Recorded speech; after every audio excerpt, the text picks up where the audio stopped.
जब प्रपन्नता आती है तो वंदन उसके साथ होता है। और मुझे तो रामचरितमानस पढ़ते समय वंदना के वे क्षण बहुत अच्छे लगते हैं जो गोस्वामी तुलसीदास जी के जीवन में जागे।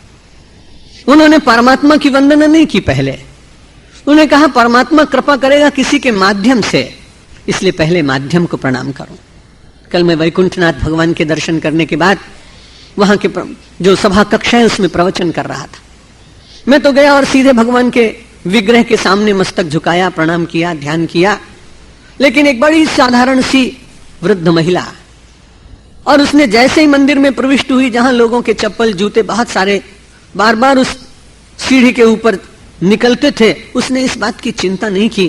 कैसी उसकी गहरी श्रद्धा रही होगी कि सड़क पर जहां से पहली सीढ़ी प्रारंभ हुई उस माता ने वहीं से प्रणाम किया और वहां की धूल को अपने शीश पर लगाया।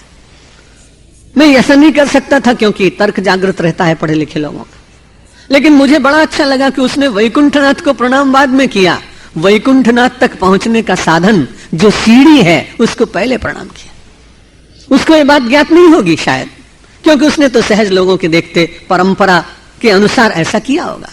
लेकिन बाद में मैं जब विचार करने लगा कि कल मुझे वंदन पर कुछ विचार देना है, तब मुझे ऐसा लगा कि ये वृद्ध माता सचमुच बड़ी अच्छी है।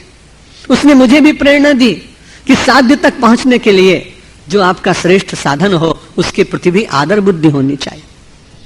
और गोस्वामी तुलसीदास जी ने कहा मेरा लक्ष्य तो है बोध, ज्ञान, सब में परमात्मा का दर्शन और अपने आप में भगवान, आत्मा में भगवान का दर्शन। सारे संसार यो माम पश्यति सर्वत्र और सर्वम च मयि पश्यति तस्याहम न प्रणश्यामि सच में न प्रणश्यति।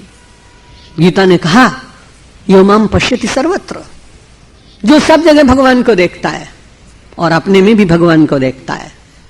जब अपने में भगवान और सब में भगवान तो बीच में कहीं कोई पर्दा नहीं, और संसार में जितने भी आवरण है वही ईश्वर को नहीं देखने देते। बंगाल तो बड़ा कला प्रिय प्रांत है, यहां बहुत ड्रामा, यहां बहुत नाटक होते हैं, और जब नाटक देखने के लिए आप जाते हैं तो वहां पर्दा होता है और आपकी बड़ी प्रतीक्षा होती है कि समय हो गया इसलिए पर्दा हटना चाहिए। यदि सूत्रधार और अभिनय का जो अध्यक्ष यदि वो विलंब करे तो कई बार लोग हल्ला भी मचा देते। उस समय आपको प्रयत्न कुछ नहीं करना पड़ता है, आप तो बड़ी उत्सुकता से देखते हैं। आवरण हट गया, दृश्य दिखाई पड़ गया। नाटक में गए तो पर्दा यदि बहुत देर तक पड़ा रहे तो पीड़ा होती है, और जीवन का नाटक हम सब रोज देखते हैं, और परमात्मा के ऊपर जो पर्दा पड़ा हुआ है उसके पीछे जो दृश्य ईश्वर का है, ध्यान का है, वंदन का है, पाद सेवन का है, भक्ति का है, उसे देखने की विह्वलता और व्याकुलता मेरे आपके जीवन में नहीं जाग पाती।